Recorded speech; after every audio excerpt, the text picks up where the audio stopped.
parecidas. Por exemplo, estratigrafia, a gente olha, só que eu não trabalho, por exemplo, com o período cenozoico, mesozoico, paleozoico.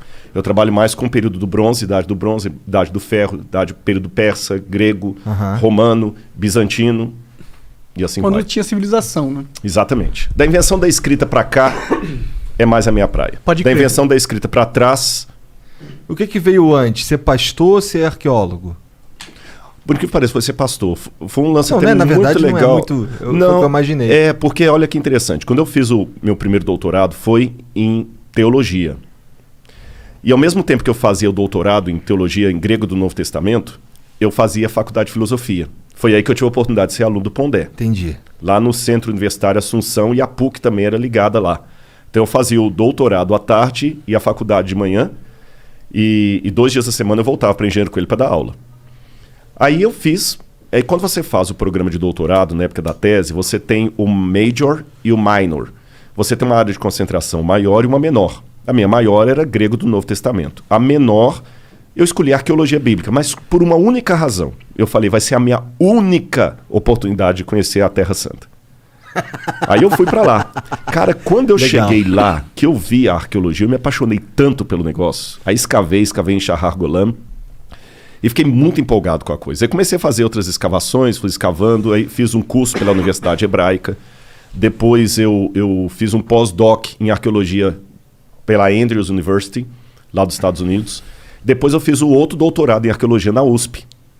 E foi muito bacana. A primeira vez que eu fui para Jerusalém, quando eu estava voltando, eu lembro que tem uma frase que os judeus falam muito, que vem desde a época do cativeiro babilônico, Lashana Rabaa ve Yerushalayim, ano que vem Jerusalém. O cara falou, você vai voltar aqui? Eu falei, nunca. Porque voltar lá... Então, Cara, foi em 1998. Ano que vem Jerusalém, é aquilo tudo?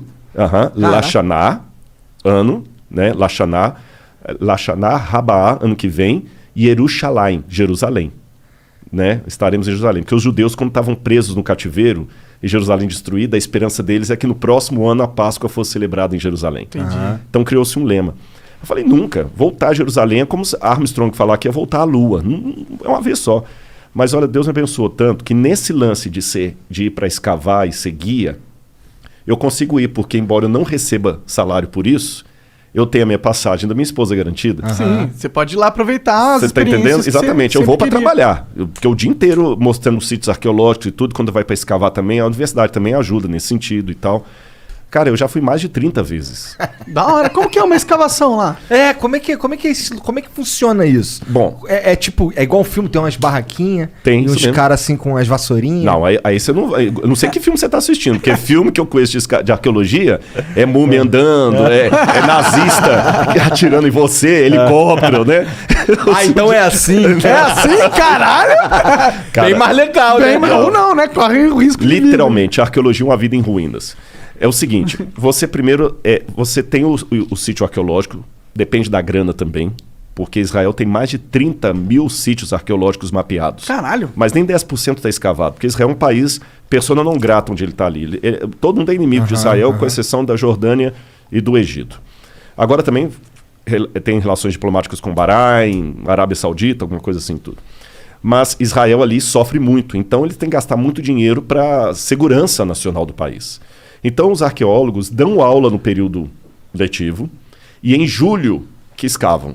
Poucos sítios arqueológicos funcionam fora do período do verão, estou falando verão, hemisfério norte. Então você tem as quadrículas, e como é que você descobre que ali é um sítio arqueológico, por exemplo? Tem várias maneiras. Acidentalmente, a Vênus de Milo, por exemplo, foi encontrada porque o cara estava arando a fazenda dele e encontrou a Vênus de Milo. Sério, que o Brasil, jogada? Jogada, porque o Brasil é um país de história muito nova, 1500 para cá. Então qualquer coisa que tem 200 anos, antigão. Israel, Jerusalém foi construída e reconstruída, passou pelos cruzados, pelos mamelucos, pelos persas. Cidade que tem 2.000 anos, 3.000 e tantos anos. Cara, que loucura que a Vênus de Milo tava assim jogada. Era uma floresta, assim? Não, não era floresta, era uma fazenda mesmo. Isso não é anormal. Mas ela tava só parada no meio da fazenda? Não, tava no chão. O cara foi fazer um buraco ali, soterrado, ele achou. Muitas. Mas quantos anos ela ficou soterrada lá? Isso é muito loucura, Mas fica, né, mano? Isso é normal lá. Se você for, eu não sei se você já foi alguma vez à Itália, lá no Vaticano. Nunca fui. Tem o Museu do Vaticano. E tem um museu ali cheio de estátuas. Tem a estátua do Laocoonte. Foi encontrada também numa fazenda, assim. Então o pessoal encontra. Às vezes um arquiteto, um engenheiro está fazendo uma obra, encontrou alguma coisa. No Brasil acontece isso em menor escala.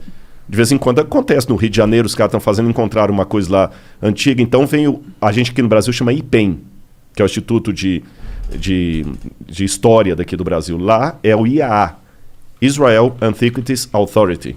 Eles vão, então, mapeiam. Aí você pode ter uma arqueologia de resgate, que olha, você tem 20 dias para limpar tudo. Uhum. Ou você pode entrar com uma ação com o governo, pedir para mudar aquela plana, uma rodovia, por exemplo, que é muito importante que encontrou ali. Aí faz as quadrículas, escava, depois cobre, volta no verão seguinte e escava. É um trabalho meticuloso. Como que escava isso aí? Tem várias maneiras de escavar. Mas geralmente você faz as quadrículas, então imagina como se fosse um grande tabuleiro de dama. Uhum. Cada um fica dentro da sua quadrícula e vai escavando, não é fazendo buraco não, você vai ter que descer no nível por igual. E vai percebendo a estratigrafia. Porque o que acontece? Vamos supor que aqui, eu vou bagunçar um pouquinho o seu negócio aqui. Fica à vontade. Vamos supor que onde está o livro aqui fosse uma cidade. Tá. Dessa cidade bonitinha, construída, veio a ação do tempo, terremoto, guerra, destruição, abandono, o pessoal abandonou. O pessoal na época não tinha trator para fazer uma terraplenagem como hoje, ou terraplanagem. Aí você vinha e constrói outra cidade por cima. Repete o mesmo processo. Guerra, ação do tempo, Como eles constroem por cima? Eles não reformam? Eles jogam terra, sobem o nível e constroem por cima? Exatamente. Joga terra, constrói por cima. Isso eu estou falando há 3.000 anos atrás, 3.400 anos atrás. Construiu uma outra cidade. Aconteceu a mesma coisa. Veio ataque, guerra, abandono, botaram fogo e tudo. Veio um outro pessoal, construiu outra cidade. Depois eu arrumo de novo os escudinhos. Não, fica à vontade. O que acontece com o passar do tempo? Você vai formando uma colina de camadas arqueológicas. O que está mais embaixo é mais antigo, o que está em cima é mais novo. Aí que vem um lance que pouca gente sabe. O grande dilema do arqueólogo é que para descobrir o passado eu tenho que destruir o passado. Vamos supor que essa segunda camada aqui seja do período grego. E aqui em cima eu tenho do período romano. Para eu escavar o grego aqui, eu tenho que destruir o romano. Então, por isso que você nunca escava tudo. Você deixa uma parte sem escavar. Aí você vê as camadas e você vai montando a estratigrafia. Isso é estratigrafia. É diferente da estratigrafia do cara que mexe com o dinossauro lá, com o Fred Flintstone lá, né? Porque... Ele tem que cavar muito. Hã? Ele tem que cavar muito. Tem que cavar muito. Ô, Fred, vamos fazer agora uma escavação, Fred. Calma, Nanico. Sabe quantas coisas que eu gostava também? Era imitar desenho animado, né? Então, o que acontece? Nesse processo aí, o camarada vai mexer com paleozoico, cenozoico, é ver o osso do dinossauro ou não. É construção humana. Então, pela cerâmica local, carbono 14, que você usa no material orgânico, você vai datando os estratos. E fala, isso aqui é um período tal, isso aqui é o período X, o tipo de cerâmica. E vai escavando, pegando as peças, leva para o museu e vamos recontando a história, uma história em fragmento. Entendeu? O passado da humanidade é um quebra-cabeça de 10 mil peças, 9.500 foram para o Beleléu. Pode crer. E é fácil, tipo, quando você começa uma escavação, é certeza que você vai encontrar algo muito relevante historicamente ou tem muitas escavações onde não se encontra nada? Não, às vezes não encontra nada. Eu vou dar um exemplo. Eu participei de uma escavação na Jordânia chamada Tel Rishban. Tal Rishban, Tel em hebraico, Tal em árabe. E essa escavação, ela até uma universidade adventista, é uma das seniors ali, que é a Andrews, lá dos Estados Unidos, que eu tinha que escavar. Eles já estavam escavando lá desde os anos 50. Eles estavam, por isso chamava Tal Rishban, porque eles estavam com a esperança de encontrar ali a cidade de Heshbon, mencionada na Bíblia. Entendi. Desde os anos 50 escavando. Caralho. E com dinheiro assim, contadinho na mão. A igreja adventista patrocinava através da Andrews University, o governo da Jordânia, algumas pessoas que têm grana às vezes ajudam. Quando chegou no período persa, agora vocês já sabem pelas camadas, sim, não tinha mais nada para baixo. Então aquela cidade que estavam escavando desde os anos 50, achando que era Tal Rishbon, não tinha porra nenhuma. Não era. Será que escavarem mais para baixo? Foram, mas aí tem uns aparelhos que usa, tipo um GPS, que você sabe a profundidade, não tem mais nada construído. Então acontece. Entendi. Aquela cidade não sabemos qual é, mas a Rishban da Bíblia não era. Teve um grupo de pessoas que gastaram a vida inteira pra achar essa porra e não acharam, mano. É. Mas é compensador, que às vezes... Você sabe que a melhor maneira de encontrar uma coisa é procurando outra. Às vezes... Verdade. É verdade. É verdade, pode olhar. Você perdeu aquele negócio em casa. Às vezes a gente O cara tem uma que inventou a surpresa. penicilina foi assim.